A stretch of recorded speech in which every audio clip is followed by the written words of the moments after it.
అంటే కార్తీక మాసంలో ఏ దీక్ష స్వీకరించినా అది జన్మబంధాల నుంచే తొలగిస్తుంది అని చెప్తున్నారు.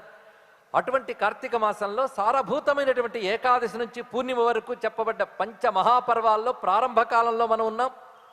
ఈరోజు విశేషం ఏమిటి అంటే సింహాద్రి నరసింహస్వామి, అందులో లక్ష్మీ వరాహ నరసింహస్వామి మన కోసం వేయించేశారు, అనుగ్రహిస్తూ ఉన్నారు. ఈ దీపారాధనలో ఈరోజు మనం వరాహ నరసింహస్వామిని సాక్షాత్కరించుకోబోతూ ఉన్నాం. అసలు భారతీయ సంస్కృతిలో దీపానికి ఎంత ప్రాధాన్యం ఉన్నది అనేది అనేక మంది పెద్దలు ఇప్పటికే తెలియజేశారు, తెలియజేస్తూనే ఉన్నారు. దీపం లేనిది పూజారంభం లేదు. దీపం పూజకు మొదట్లో ఉండాలి. దీప సాక్షిగా అనగా అగ్ని సాక్షిగానే ఏ సత్కర్మైనా జరగాలి. అది దీపం వెలిగించే మనం పూజారంభం చేస్తాం, ఏ సత్కర్మైనా ఆచరిస్తాం. మళ్ళీ మధ్యలో దీపం సమర్పయామి అని దీపాన్ని ఇస్తాం. మళ్ళీ చివరికి నీరాజన రూపంలో మళ్ళీ దీపజ్యోతిని సమర్పిస్తున్నాం.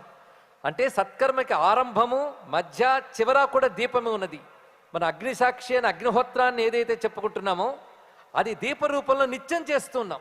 మనం నిత్యం చేస్తున్నప్పుడు కార్తీక మాసానికి ఎందుకంటే ప్రాధాన్యం అంటే, హిందూ ధర్మంలో గొప్పతనం ఏమిటి అంటే ఎన్నో పండుగలు ఉన్నాయి, కానీ ప్రతి పండగ దేనికదే ప్రత్యేకమండి. ఇంత వైవిధ్యం కలిగిన పండుగలు కలిగిన ఒకే ఒక్క మతం హిందూ మతం.